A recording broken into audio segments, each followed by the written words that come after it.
We had just moved into our new HOA, quiet suburban neighborhood, with manicured lawns and a homeowners association that prided itself on order. My son, fresh out of college and full of hope, was the first to arrive. He parked his car, stepped out, and took a deep breath of the crisp morning air. But before he could even unlock the front door, a woman from across the street stormed over. Her eyes narrowed, her voice sharp. "Who are you? You don't belong here." My son, confused, but polite, explained he was moving in. She didn't listen. Instead, she pulled out her phone and dialed 911. "There's a dangerous man outside my house," she screamed. He hadn't even unpacked a single box.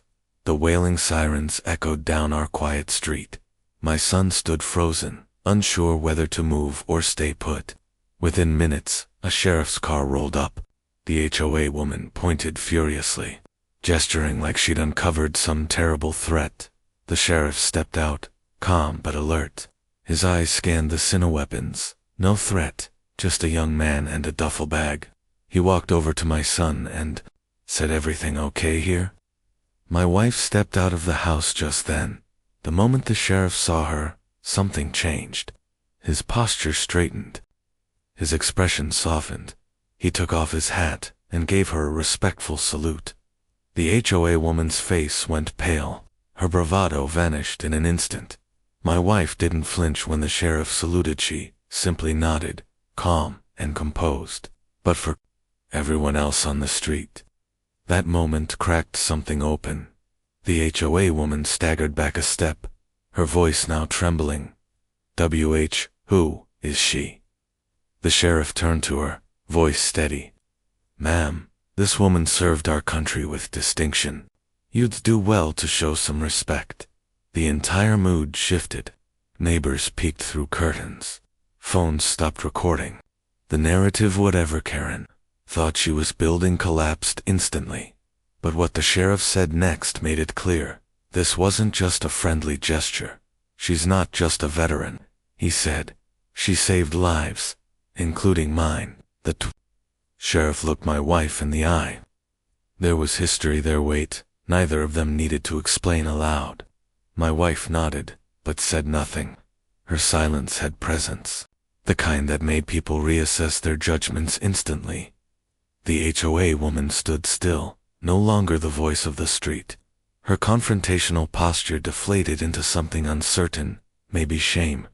"You called the cops on her son?" the sheriff asked quietly. Karen looked like she might melt into the pavement. My wife finally spoke, and when she did, every word landed heavy. "We moved here for peace, not for war with the neighbors." The sheriff turned back to my wife and said, "When I was stationed overseas, you were the medic who pulled me out under fire. I remember every second of it." She didn't flinch, just nodded once, still composed. That moment wasn't about pride, was about truth, quietly standing its ground.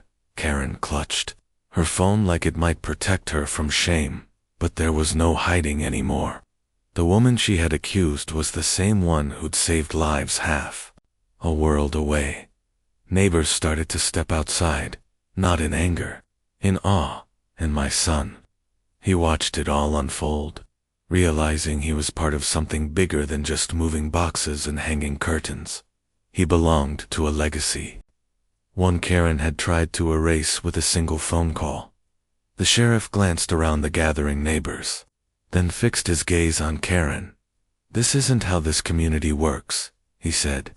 "You don't call law enforcement to handle your discomfort." Karen tried to interrupt, her voice cracking, but I didn't know who he was. "That's exactly the problem," the sheriff replied. "You didn't ask.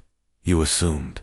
My wife stood beside our son now, her hand resting gently on his shoulder.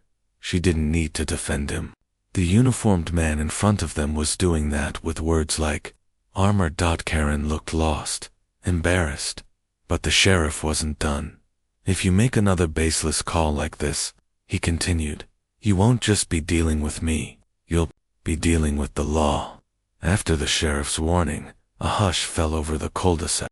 The crowd that had gathered began to retreat, not because the drama was over, but because reality had sunk in. Karen turned and hurried back to her porch, face flushed, steps frantic. But the whispers had already started. Behind glass windows and half-open blinds, neighbors murmured to one another, "She saved his life. I had no idea. We've been living next to her this whole time." My wife, ever composed, turned to our son. "You okay?" He nodded slowly. "Yeah, I just didn't expect this. Any of it." She smiled. "Welcome to the neighborhood." The irony was sharp. And in that moment, it was clear we weren't just unpacking boxes. We were unpacking truths the street had hidden for too long. Days passed. The incident with Karen faded from public chatter, but something had changed. Neighbors who once waved in passing now stopped to talk to listen. Some brought over cookies. Others just wanted to say, "Thank you for your service." My wife, ever modest, brushed off the attention. "It was a long time ago," she'd say with a small smile. But word kept spreading about the woman who had patched up soldiers in chaos, and about the family she protected with the same quiet intensity. Karen, on the other hand, seemed to vanish. No more barking at dog walkers. No sudden HOA citations. Her porch light stayed off for days. As for my son, he finally finished unpacking. But he didn't just feel settled, he felt seen. It happened on a quiet Thursday afternoon. Karen knocked on our door, timid hands clasped. No sign of her usual fire. My son answered. Her eyes didn't meet his. I just wanted to apologize, she said softly. He stood silently, unsure if this was real or rehearsed. I didn't know, she continued. I judged without asking. I'm sorry. Before he could reply, my wife stepped in from the hallway, her expression calm, not warm, just watchful. Karen shifted nervously. You deserve respect. You all do. I acted out of fear and pride. My wife said nothing for a beat, then offered a nod.